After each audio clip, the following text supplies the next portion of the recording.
सुप्रभात मित्रांनो, दिवाळीची सुरुवात होते ती वसुबारसपासनं. आज आपण बघूयात वसुबारस या सणामागची पौराणिक कथा. मित्रांनो, असं म्हटलं जातं की एका नगरात एक आजी तिच्या कुटुंबासह राहत होती. त्या आजीकडे गायी म्हशी होत्या. त्यामध्येच गव्हाळी आणि मुगाळी नावाची 2 वासरं होती. खूप गोंडस होती. गव्हाळी आणि मुगाळी म्हणजे तांबडी आणि पांढरी या 2 रंगाची वासरं होती. एक दिवस आजी शेतात जाण्यासाठी निघाली आणि सुनेला सांगितलं की गव्हाळी मुगाळी शिजून ठेव. आणि दुपारची वेळ झाली. आजी जेवणासाठी घरी आली. बघते तर सुनेने जेवणात गव्हाळ आणि मुगाळी यांचं मांस केलं होतं. आजीने विचारलं की हे काय? त्यावेळेस सुनेने झालेला सर्व प्रकार सांगितला आणि आजीला खूपच त्याचा मनस्ताप झाला. आजीने क्षणाचा विलंब न करता धावतच देवाकडे गेली आणि देवाला प्रार्थना करू लागली. हे देवा, माझ्या सुनेकडून खूप मोठी चूक झाली. माझी सून चुकली आहे. कृपया करून आम्हाला माफ कर आणि माझी 2 वासरं गव्हाळी आणि मुगाळी यांना जीवदान दे.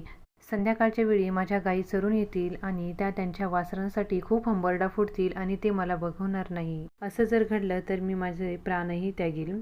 नंतर देवानेही आजीचं उदार अंतःकरण बघून आजीचं म्हणणं पूर्ण केलं. संध्याकाळची वेळ झाली. गायी आल्या, हंबरडा फोडू लागल्या आणि काही क्षणानंतर शांत. आजीलाही समजलं गायी शांत झाल्या म्हणजे वासरांसोबत भेटल्या असतील त्या. आजीला ते बघून खूप आश्चर्य झालं आणि आजीने अगदी मनापासून देवाचेही आभार मानले आणि त्या गायींची आणि वासरांचीही पूजा केली. तो दिवस होता आश्विन मासातील बारस म्हणजे एकादशी नंतरचा दुसरा दिवस. तेव्हापासून आपण वसुबारस साजरी करतो. म्हणूनच आपण वसुबारसेच्या दिवशी गायी वासरू म्हणजेच वसुबारस श्री कृष्ण आणि गणपती यांचीही पूजा करतो.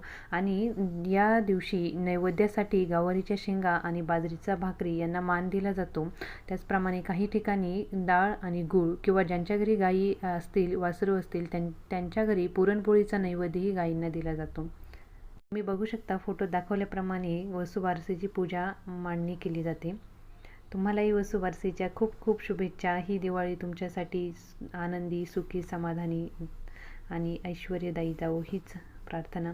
Thanks for watch. Like and subscribe please.